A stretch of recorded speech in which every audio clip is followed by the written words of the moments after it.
of what we were doing? Yeah, it was like the male bravado versus femininity.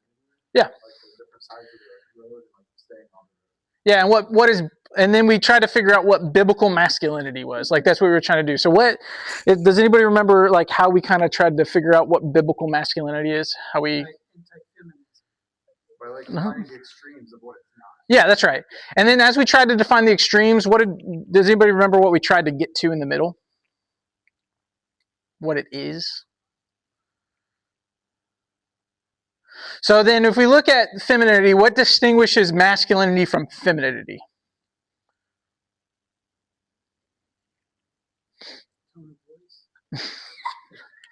Tone of voice. We talked about courage and responsibility. So because whenever we look at, the problem is that all the character traits that we talk about with like these are masculine traits versus feminine traits, they're really not masculine traits in the sense that don't you want the women of the church to have courage? Don't you want them to stand up and be strong? Like, you know, like it's just, so it can't be the character traits themselves, right? But the means by which those traits are used or what they're used for, right? Like that's going to be the thing that distinguishes masculinity from femininity, is not that we want the women to be less strong in general, like morally. We don't want them to be less virtuous or have less courage. Like we don't want them, like in almost every time we're talking about, oh, these are masculine traits, it's like, well, they're also feminine traits, like to some degree. What we mean specifically is that men are using those traits. Oh, we need two more. Now what do we do? This screws up the whole thing. We need at least one more. Okay. Yeah, Bill, why don't you... Yeah, Bill, come up here to this group. They need you so bad. And then Kandwani, come to this group. And it's, you know, the children need some more help.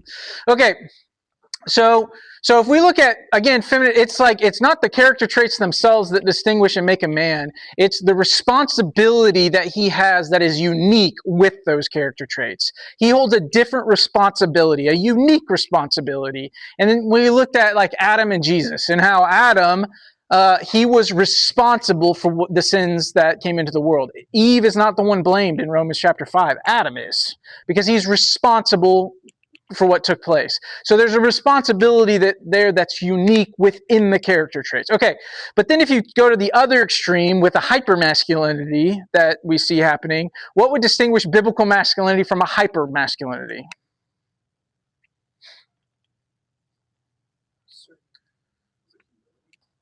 That's a part of it. Yeah. So again, when we think about hypermasculinity, what are some of the things that come to our mind? It's anyone who's more masculine than me. That's right. Yeah. A lot of sleeveless shirts, threatening to fight people, I mean, those are pretty cool. Yeah. Yeah, that's pretty cool.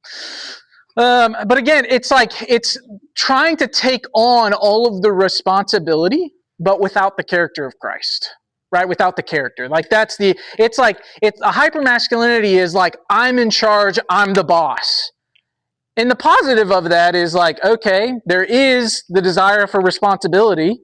Just like men that we would say are overly feminine in some case, it's like, well, there's usually like a sympathy and compassion and like character that we would want to see even in men, but they lack the responsibility. And over here, it's like, they have this desire for responsibility, but none of the character to match the responsibility. And so then what biblical masculinity in the middle is when we combine both of them together, where we say it's men taking responsibility with the character of Jesus. Like that's what it means to be a man. So if we look at it that way, then from there we kind of moved into leadership models. So if men are to take responsibility, part of that is like, hey, we're supposed to be leaders in different capacities, and we are to be leaders. That's what it means to be responsible with the character of Christ. And I think that there are four, and again, I use football analogy, but there are four like styles of leadership that I typically see, and that's a CEO, a coach, a ref, or a quarterback. Like most leaders are going to fall into one of those four categories. You're going to view yourself as a CEO of what's happening, or in your leadership role, you're going to see yourself as a coach in what's happening. You're going to see yourself as a referee, or you're going to see yourself as a quarterback. Now, if you were to look at them, there's kind of four different things that I look at with each category, and that's goal, means, view, and example. So when you're thinking about how to understand each of these categories of leadership, What's the goal that this kind of leader has in mind when they step in? What means do they use to accomplish that goal? How do they view themselves in relation to those around them? And then what are some examples that we could see of that? So if you thought about a CEO specifically, what's the goal of a CEO of a company? Make money. That's right. Achieve an objective, make That's right. profit for the company. Yeah. So if that's the case, then what are the means in which they use to achieve that goal? Delegate. Sometimes. Yeah. Support. Supervision. Direction. Yeah. Usually what you're going to see is utility. Like in a lot of ways, it's just like, okay, my goal is to have a successful business. So the means is whatever is the most useful utility to get me to that end, right? So it's about usefulness. So then how do they view themselves versus everyone else around them? They do take a responsibility. All of these leaders are responsible in some capacity. That is the hierarchy, like that on top. Yeah. Someone ultimately over everybody else. So subordinate. Everyone below is a subordinate. That's how they view. Like, I'm on top, you're subordinate. And your job, at the end of the day, like very practically, is to be useful to making this business money. What CEOs do, okay? I'm not saying, so then examples of that, we would see examples all over the place around us, right? Like CEO, just a CEO of a company, Musk, whatever. Yeah, right? So CEOs. I'm not saying they're wrong to be CEOs of their company. I'm just saying that's a leadership style. And we're talking about these different styles and how they would apply to our roles as men with our wives, our kids, and in the church, okay? So that's one methodology of doing leadership. Another one would be a coach. What's the goal of a coach? Mentor. Yeah. Get others to succeed. Get others to succeed, yeah. So then that goes into the view thing, right? So then the view that they take is what? Of themselves versus... So if the CEO sees everyone as subordinate to them, how does a coach see everybody? As a mentee. Yeah, as a mentee. So there's a disparity there, right? Like, but you're below me. I'm the one with the wisdom. You're the one who needs to learn these things. More of like a come alongside type of. Sometimes I've had some pretty bad coaches, right? Yeah, but I've had some pretty. So then, that leads to the question: what are the means of that? Like, what are the means that a coach would use to try to get the players to be successful? Some sort of motivation. It's going to be a carrot or a stick, right? That's what coaches do. They're going to give you a carrot or a stick. That's the means. And again, you can think of examples of what this would look like. Just a football coach. Andy Reid is a great football coach. Robert Saleh for the Jets was a terrible football coach. All right, so you can see kind of how those things would kind of work out. All right, so a referee, what's the goal of a ref? Yeah, their goal is to keep order on what's happening. They lead by trying to make sure everything's in the right place. And the means that they do that is by understanding all the rules, right? Blowing the whistle. And then how do they view all of them around them? Say it again. Yeah. They do that as well. Yep. So then how does a ref view themselves versus everybody else on the field? That's right. So there's no personal connection, right? They're outside of the organization, stepping in. That's right. They're outside. So a CEO is a top-down. A coach is, I'm above you, come along. A ref is outside, saying this is what it is. And then you got a quarterback. What's the goal of a quarterback? Huh? Yeah. Get money. Quarterback is trying to get...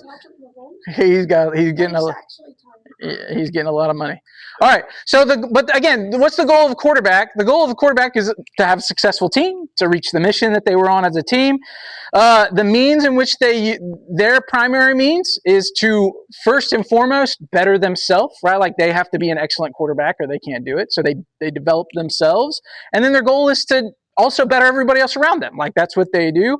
But one of the primary differences with the quarterback model is going to be a quarterback. How do they view themselves versus everybody else on the field? Huh?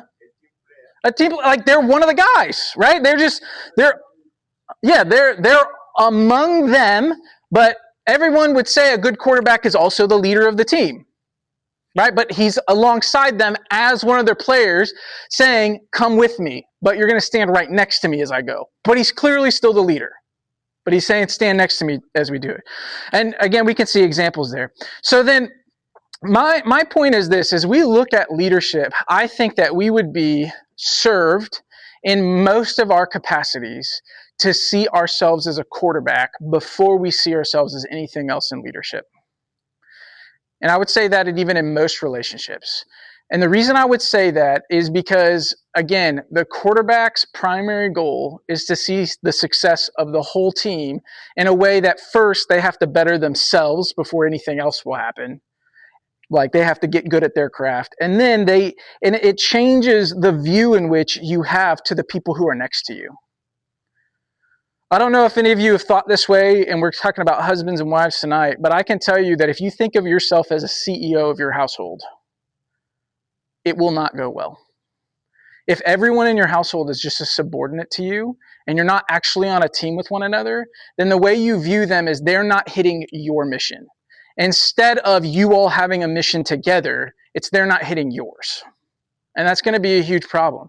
If you think of yourself as a coach, I can tell you there are obviously times where I'm coaching my family, and I'm like, that's happened. But here's the beautiful thing about a quarterback. A quarterback also coaches his players at sometimes. Like a good quarterback can do that. Hey, you're missing the plays. This is what needs to happen. But if you think of yourself as a coach, I can tell you, if you want to make your spouse as bitter at you as possible, see yourself as her mentor.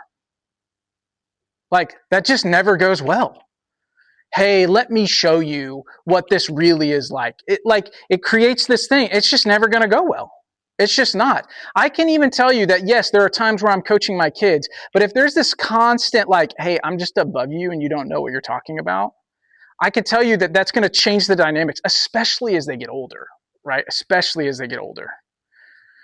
Referee, if your only job in your household is to keep the peace from the outside, we all know households like that, right? And you might even be in one where you're just on the outside, just trying to keep people at one another's throats, and you just see yourself as an outside participant, just trying to make sure things don't blow up. Tell me what's healthy about that household. But the quarterback is someone who's alongside, developing themselves. They call the plays that the coach has given to them, and they're trying to just accomplish what the Word of God says. And so what we're going to do today then is we're going to look at, this evening, is we're going to look at, what is the mission that God has given to us with our households? How should we view ourselves in our households so that we can come alongside as the quarterback and bring the best out of our wives specifically? Like coming alongside. Not in the CEO of the family kind of way, not I'm the coach of the family, not I'm the referee of the family, I'm the quarterback of the family, which means I'm just a fellow player, and my job is to make the household be great and you to be great. How do we do that? And so here's what we're going to do. We're going to look at, there are 4 passages we're going to look at, and you're going to look at them in your groups, okay? So I'm just going to give you one look at it, discuss it, and then we're going to go back together. And I want you to go through kind of the 4 things we just went through, okay? I want you to try to find in this passage, what is the goal God has laid out for us as quarterbacks of our family? What are the means by which in the text He's given us to accomplish that goal? How is He telling us to go about doing it? What view are we to have of ourselves? What view are we to have ourselves in comparison with our spouses? And what would it look like? Examples of what this might possibly look like. Okay? So that's what we're doing in each text. Any questions about that? Yeah, so I want you to look at the goals that God has laid out for you, the means by which you're going to accomplish those goals, the view you are to have of yourself in your marriage relationship, and examples of what it would look like to accomplish this. Okay, practical examples of what it might look like to accomplish this. Okay? Make sense? All right, the first text is not one I would imagine on any conversation about husbands and wives that I guarantee almost no one is going here first. But we're going to go here. We're going to hit head coverings right away. So, let's hit it. Let's go in deep. You're going to look at 1 Corinthians 11, 2 through 16. That's what I want you. Actually, start in verse 1. 1 Corinthians 11, 1 through 16. That's where you're going to read. So in your groups, read that text and then discuss it. I'm going to give you about 10 minutes, okay? All right, guys, let's bring it in. Okay, so I assume that maybe you're not asking this, but I assume that there are some questions like, all right, so we're talking about being a good husband. Why did we start right here? Yeah, why did we start right here? So if you think about just again, like, if hopefully you can keep up with my broad structure. So it's just like, what is biblical masculinity? Okay, well then how do we live out the responsibility that we're talking about? Well, we could do it one of these ways. I think it should be a quarterback. All right, then biblically, what does it look like to be a quarterback? To our spouses specifically. Like, that's how we got here. And then a text on head coverings. So, all right, so can anyone tell me what the primary goal might be? And to do this, this is a little unfair because you're going to have to know the background of 1 Corinthians. So if you can think about 1 Corinthians as a whole, in the context of a whole, what is the goal that Paul is trying to get at overall in this text, do you think?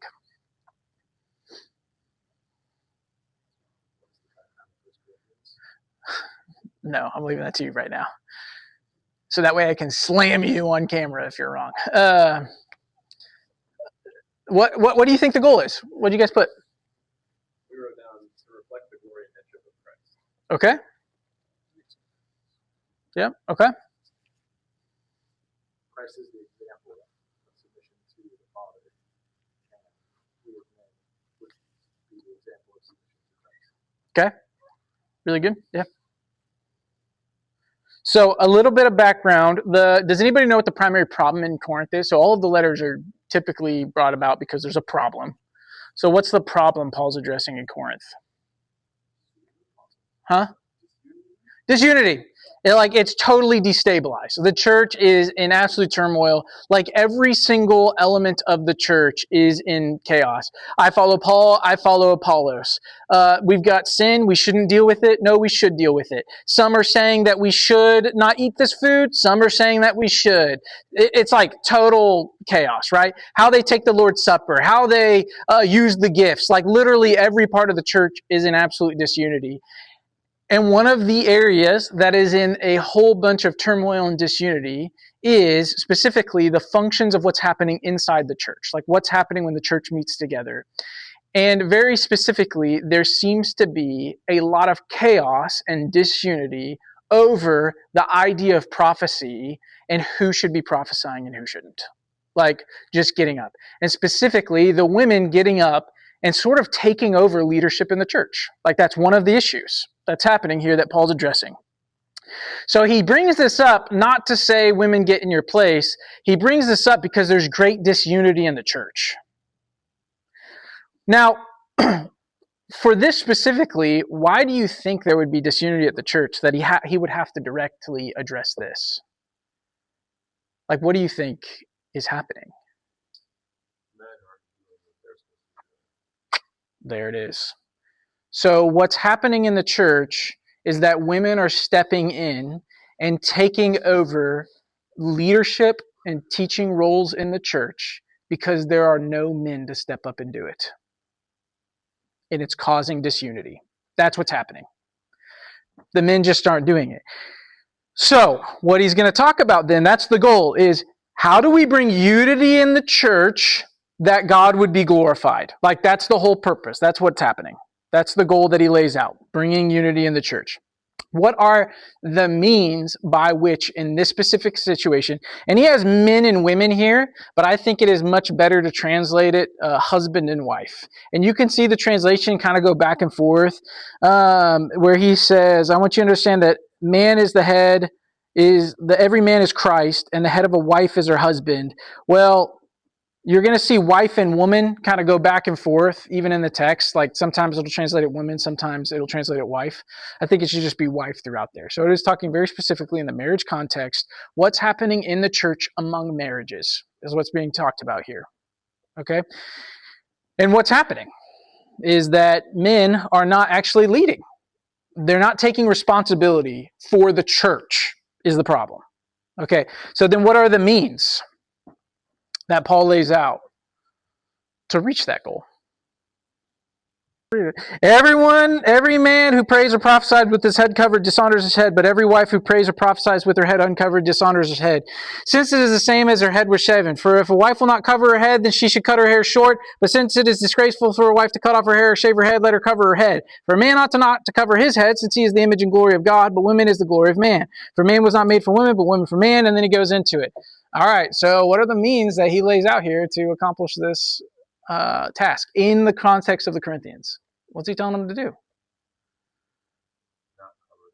Not cover their heads, pray and prophesy without. And so what he talks about here very specifically, now again, I do not think, please, on camera, I do not think women should wear head coverings in the church. Like, I don't think that's what it's saying. That's across barriers and we have to do that. And in fact, I would discourage women from doing that because I think it breeds a legalism and a ungodliness that actually goes contradictory to what the text is actually trying to get at in the first place.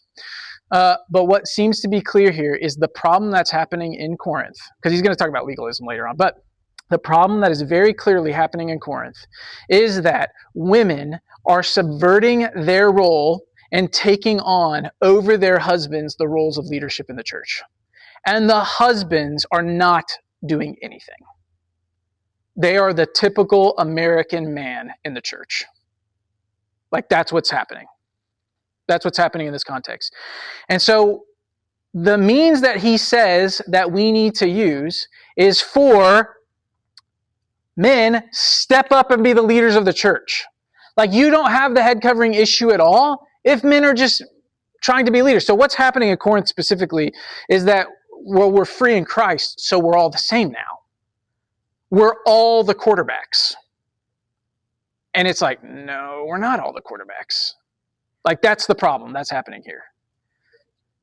Huh? Yeah. And Paul is saying, no, we're not all the quarterbacks. And so what is the means is remember your roles. So, but however, what is the view then that Paul lays out that we should have of ourselves in this leadership role? What's the view that he lays out that we should have of ourselves? It's very striking in the context based on what he's saying. It is verse 11 and 12. That's right. So in case you think, here's the view, okay, well, if I'm the head, then I'm the boss. You're going to do what I say. Wait, Paul says, don't forget that you're dependent on women. While you might be the leader here, don't forget where you came from. Like, that's what he's saying.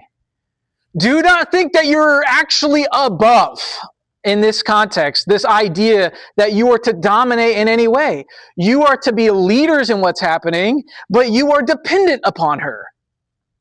All man has to be dependent on woman. Like, that's just how it is. God created it that way. So this totally negates a CEO, coach, or ref. Because don't forget, you're the same. What's the same as a quarterback? That's exactly. That's right. Like, that's the whole thing. No quarterback ever won a game by themselves except Patrick Mahomes. No other quarterback has ever done it. He's pretty good too. All right, so then what would be examples of what this might look like, do you think? Like what would be examples for us of what this might look like? Yeah. Because what we're going to see is, to that point, and the reason I started here is because I think that we misunderstand our role as leaders as something that stays at the home.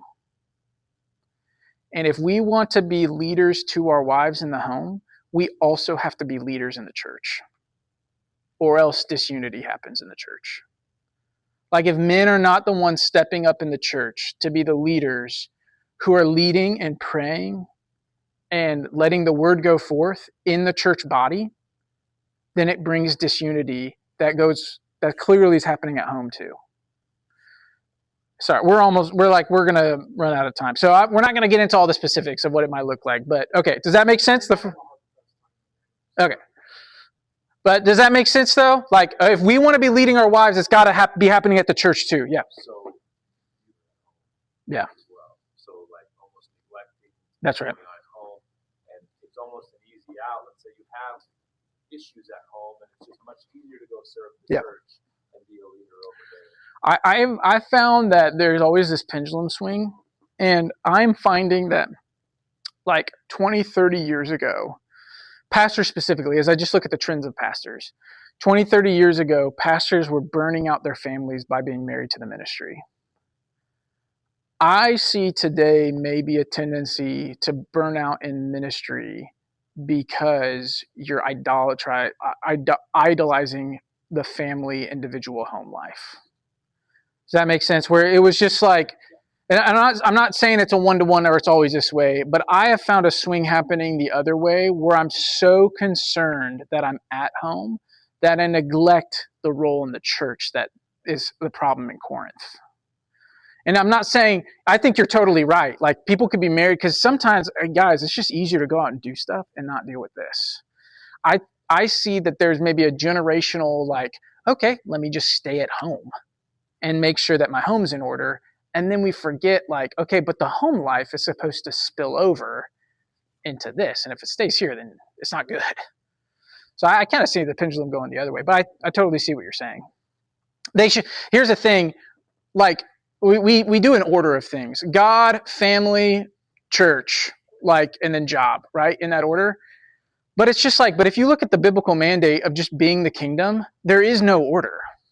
It's just like, you just are doing those things. Like, it's like those things aren't separated from one another. The family is with the church, and your family and your job helps your family. And you, like, we segregate it into these real hard, fast rules. We're like, well, my family comes first, so I'm not going to do that.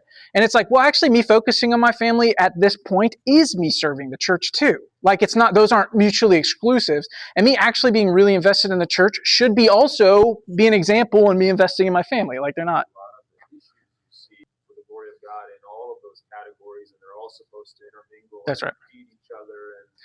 And we do that with, and the reason we do that, this is a sidebar, but I think it's a good sidebar, is because of how Jesus talks about the first and greatest commandment is to love the Lord your God, and the second is like it, love your neighbor as yourself. And so we say, okay, Jesus put a hierarchy. But if we actually look at what Jesus is saying there, it's like there shouldn't actually be a separation between the commands, and that's what he's saying.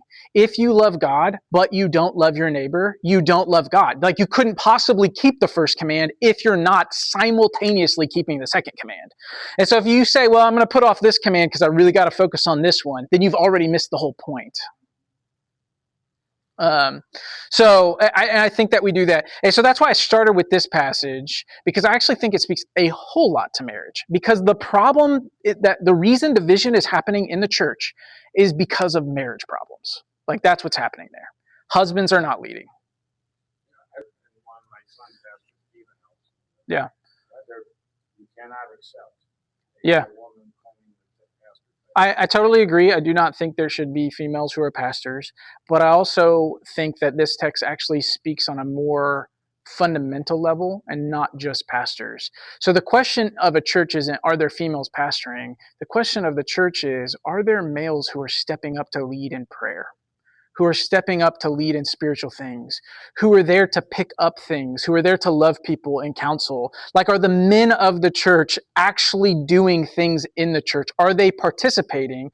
Or is it the wives who are organizing everything and are trying to make everything happen? And they have to be the ones who are spearheading every ministry opportunity in the church, or they're the ones spearheading going out and sharing the gospel and doing things because, like, or is it guys who are doing those things?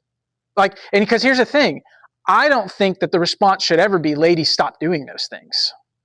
Like, I want them to be doing those things. The problem wasn't, as Paul says, the problem wasn't ladies prophesying. He actually didn't have a problem with that. Is that they were prophesying in a way because no men were stepping up to do it too. Like, that's the problem that's happening there. And so I don't want to tell these ladies to stop in these capacities in the church to doing things, but the question we've got to ask is, are we leading our wives by being the leaders of the church? And are we being proactive in that way? So, all right, let's go to our second passage, though. Second passage. This one's an obvious one, Ephesians chapter 5, verse 22 through 23. The husbands and wives passage there. So go ahead and let's go through this again. Ephesians chapter 5. I'm sorry, I put 22 through 23. I meant 22 through 33. 22 through 33, that passage there. Okay, so what is the goal that God has laid out for us as we quarterback? Like, what's the play he's calling? What are we supposed to do? Yeah, that's part of the means, actually. He gives us, nice try. He gives us, it's a that statement, so a purpose statement in the text. What's our goal?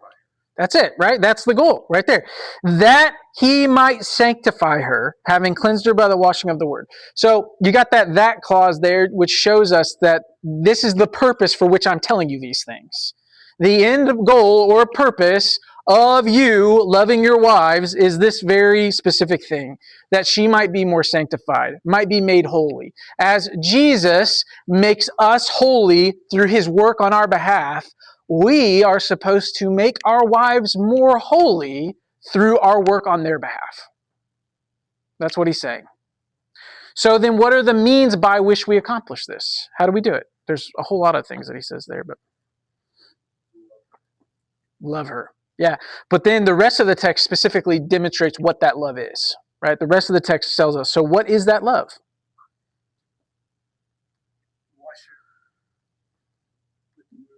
Yeah, you need to finish that sentence.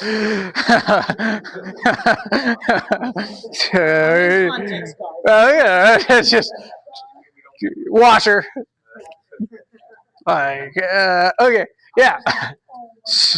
So with the word, that's right. And then he says, huh? Yep, that's right. Giving himself up. That's what Jesus did. That's where we're supposed to be.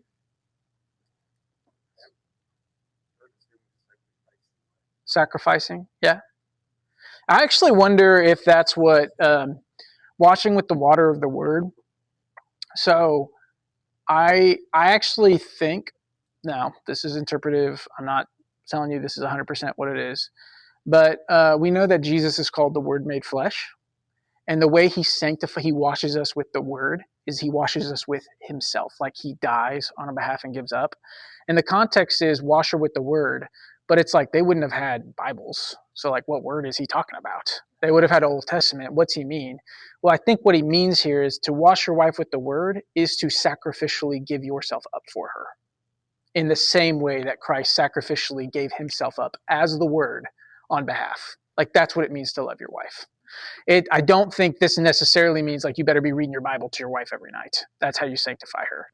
Actually, what I think the text is saying is you better give your life over to your wife. And act like Jesus. Because if you want to know what the context is of this whole passage, it's back in 5:1. Therefore, be imitators of God as beloved children, and walk in love, as Christ loved us and gave himself up for us, a fragrant offering, a sacrifice to God. Yeah, I think it's actually an easier thing to say, yes, I would die for my wife. Okay, but will I die for her on the small little things every day?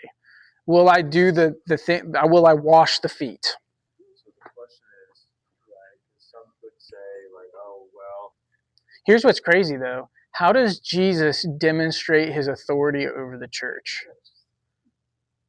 He washes the disciples' feet. The sign of his leadership is not actually being above his disciples. It's by making himself below them. How do we actually demonstrate we're the leaders of the home? If you have to say you're the leader of the home, you've already screwed up, right? Like if you ever have to in your house say, don't forget I'm the leader, you've lost it. It's gone already. How do you actually like, and this is the crazy thing, and it's the paradox of the whole gospel. The last will be first. Right? It's just like those who lose their life actually gain their life. The real leader is the servant. That's right. It certainly could be taken. Yeah, there's an idea that could be done there. Because here's the thing. I think that there is a difference between active service and passive fear. I don't know if that's the right dichotomy, but you know what I mean? Like there's a difference. Jesus actively went out of his way to serve them and to demonstrate that service was for God. And we even see this, and he even brings this. He brings in, a man is the one who leaves his father and mother. Yeah, it's always interesting to me that it doesn't tell the woman to do that. Like, you never see that in the Bible. It's always the husband leaves and joined fast to his wife. What the heck? Like, why is it so specific on that point? And while he's talking about the husband's role to be the sacrificial leader, that's what he brings up. Like, that's what he goes back to, is that specifically. Like, why? This creation ordinance that the man actually demonstrates his service by leaving all behind and focusing on her, like giving her his attention. Like, it's just a really fascinating thing. Now, what that practically looks like, we could debate another time. I'm just saying the principles that he's trying to get at seem pretty clear there. But here's the thing, and I've used this phrase over and over again. I really love, Matt Greco used to say it, and it's it's one of my favorite sayings. I would rather be taken advantage of than let my heart grow cold. And I think that we are so afraid that people will take advantage of us, our wives specifically, that they might walk over us, that we are more concerned with making sure that doesn't happen than we are concerned with what it means to be a servant sacrifice. And I don't know about you, but I've actually found people to be the most receptive to leadership when the leaders demonstrate that they actually care and are genuine. Now, again, that doesn't mean that there aren't going to be wives who are going to like walk all over their husbands and stuff. And what that looks like, this isn't women's conference, so sorry. It's like it outlines obviously like pretty clearly, Yeah. like, hey, here's the means by how. That's right. So And it might not. Yeah, and it might. That's what I'm saying. Yeah. It's like you could be like servant leader. Yeah, that's right. Now, go, do this. That's where I would say, like, I don't think a husband ever takes a CEO model and says we have to do this. I think a husband needs to appeal to other authorities for that. So if it's just like, man, this really isn't happening, this isn't thing, then it's like, what, the quarterback appeals to the coach, he appeals to the general manager, he appeals to the refs. Like, this is what's happening. And I feel like there are other people who step in, and that's why we get married in front of witnesses. And that's why there's Like, part of the church that can speak into that. that's right. And that's again why I started with the church, right? It's like we want to understand our relation with the church community, because that's going to be the community that's speaking into those things. Yeah. And I would also say that, but what you're saying, that doesn't mean a husband doesn't ever rebuke or correct, right? Like, that's just what Christians do to each other. Passivity and sacrificing yourself. Like, if we want to be like Jesus did rebuke. He did correct. Like, those are things that happen. But again, the question, what I think makes it a sacrifice is, how do we view ourselves in that? Do we view ourselves, because you can say the same correction as a CEO versus a quarterback and it be different. God could have given us that correction from heaven, but he didn't. He came down to earth and became a man and became one of us. Like, he doesn't stay up there. He becomes one of us to correct us, to rebuke us, to sanctify us, to sacrifice for us. And so I think even in our rebuke and stuff, it could be sacrificial. Yeah, I think So then what's men's response to that when that happens? Like in your marriage, a lot of times what a lot of men do is the way they try to overcompensate for that is they macho, or they become super passive and don't do anything. Right? But that's neither of what this text is talking about. Like, neither of those are actual sacrifice in the process of Jesus. And so I think the means that he lays out for us here is to see your life as an offering for your wife. Like, does a husband see his life as the sacrificial offering for his wife, as Jesus is the sacrificial offering for us? That's what I think Paul's getting at, and that's what it means to love. So, and here's what I'm going to be clear. The application for us specifically, I don't have any idea. Like, I'm not married to your wife. I don't know. Like, I have to think about that very specifically for what it looks like for me to be the sacrifice for my wife. Like, with her proclivities, and what she struggles with, and what she's gifted at, and how I could build her up. Yeah. It's interesting. It's like Yeah. Hey, I want to keep these conversations going. So what I want to do is I want to blow through these last two texts, because I think part of the benefit of being at a retreat like this is, like, if we want to continue to like struggle through application, we can do it with pie in our mouth, because we got pie down there. So like, the conversation doesn't have to end, but like, I want to hit these last two, and then we can move over to dessert, and like, we can have some, like, we can continue these conversations because I think they're great. So Colossians chapter 3. I'm going to go through it just really quick. Colossians 3, 18 and 19. Okay, so wives, submit to your husbands as is fitting to the Lord. Husbands, love your wives and do not be harsh with them. That's all he says there. However, what I think is absolutely beautiful about Colossians, if you know the context of Colossians, the main issue in Colossae is that a group of false teachers have come in who have argued that unless they have some spiritual knowledge, they are or practice asceticism. So it's the first book of real legalism here. Unless they practice asceticism, they are not qualified. And so at the beginning of Colossians, Paul says in...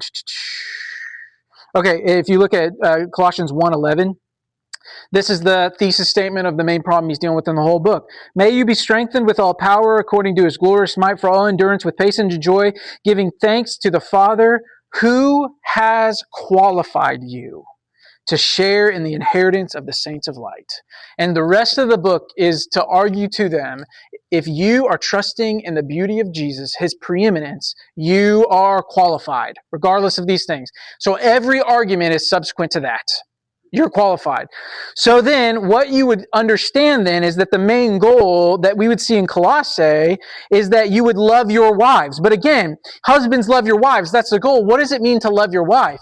It is to demonstrate to them, if they're in Christ, if they're not, to bring them to Christ, but if they're in Christ, to let them know they are qualified. You're not qualified because of ascetic practices. You're not qualified because of these things. Like, that's what it means. That's the goal. The plan that he's laid out for us is to demonstrate to our wives, Oliver, please sit up, that they are qualified to participate, that the Father has qualified them. That's what it means to love, just as it meant for Christ to love us, is for him to make us qualified. Like that. So that's what a husband does. How do we do that? And very specifically, what does it look like to demonstrate that they're qualified? Do not be harsh with them. Because guess what's happening in Colossians? These people are coming in saying, you don't really know Jesus. You don't have any idea what it means to be a real follower of Jesus. What are the people doing to them? Being harsh. That harshness demonstrates they're not qualified. So you want to love your wife?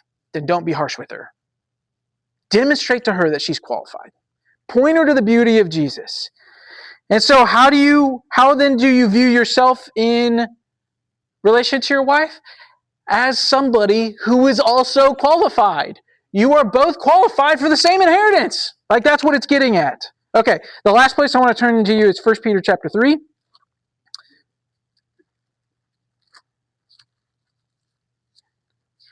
1 Peter chapter 3.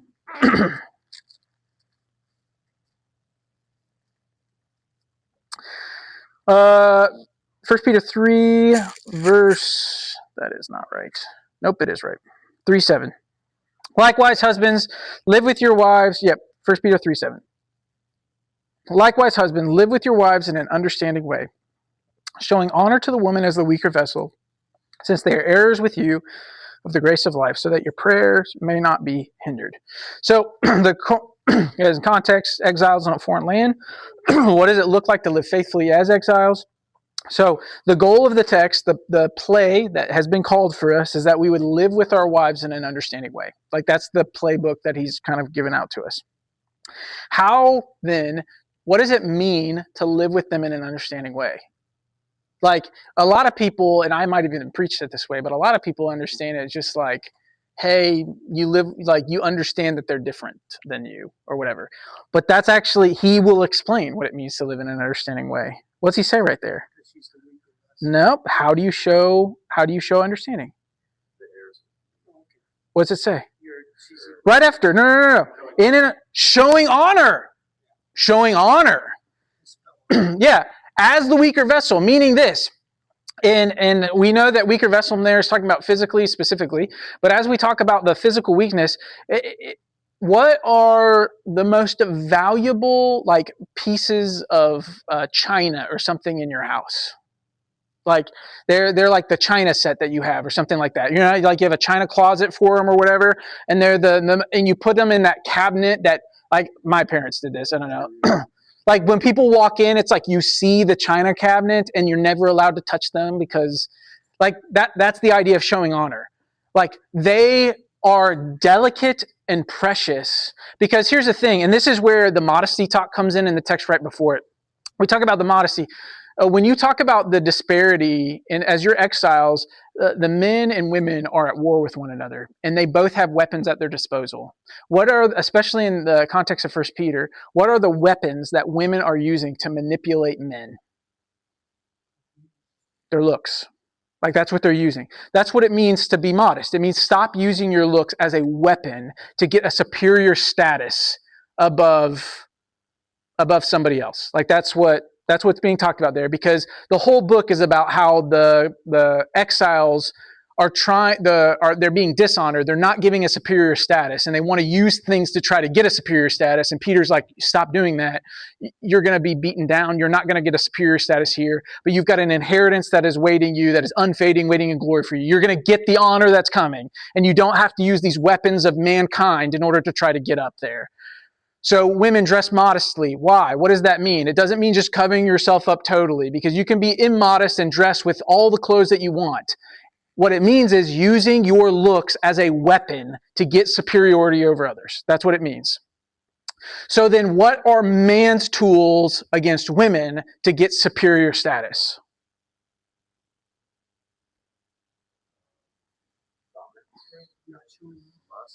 We're bigger, right?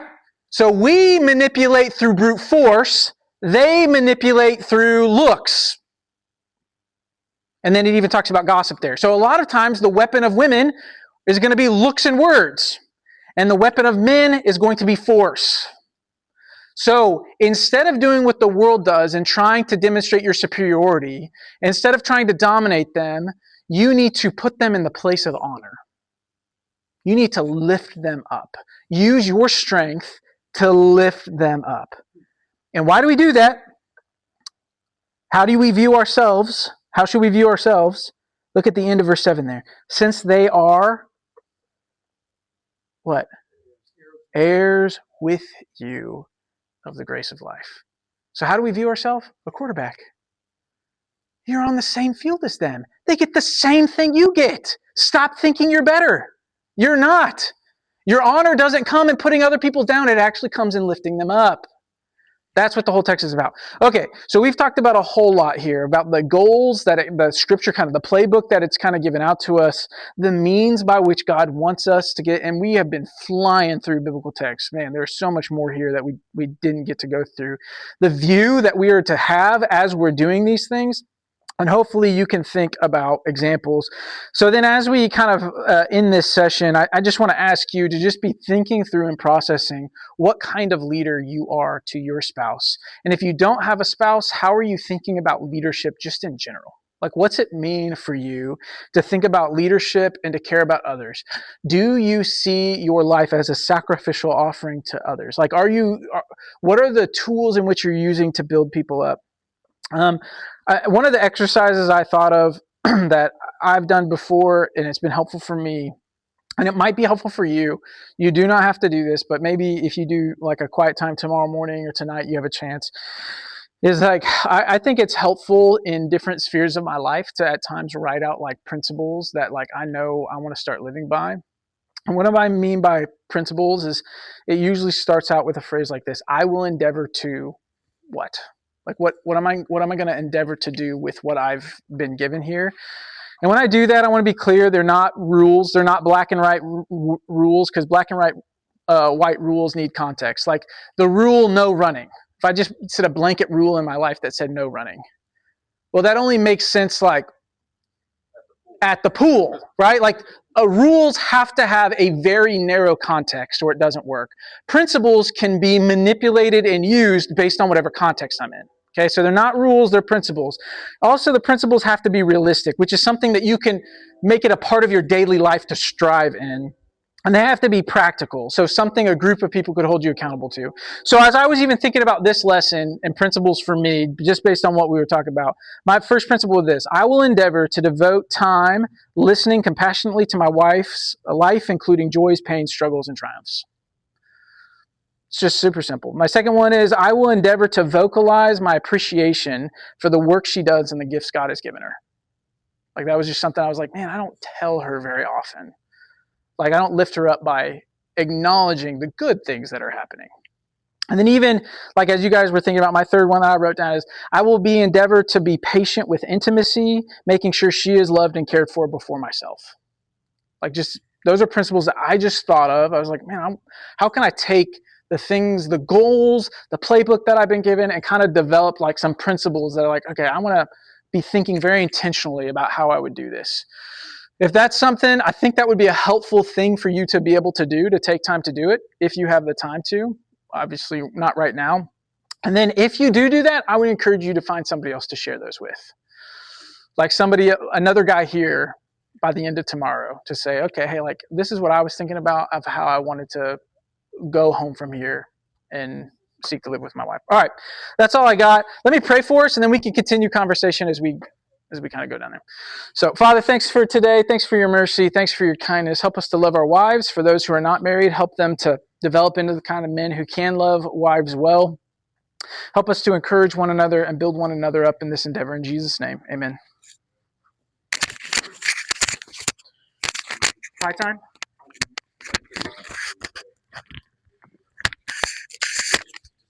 I don't know, it's just like a habit, because I was told growing up to not wear a hat while you do it. I mean, like, I don't think I'm in sin if I do, but I think you being a legalist and telling me that I have to keep it on seems weird too, you know?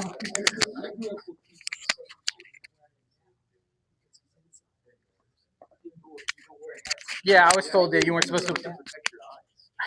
I know. I was actually told not to.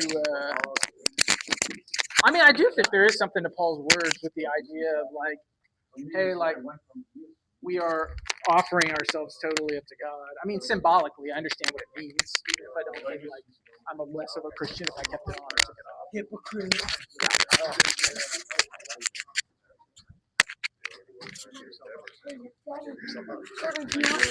Hey, when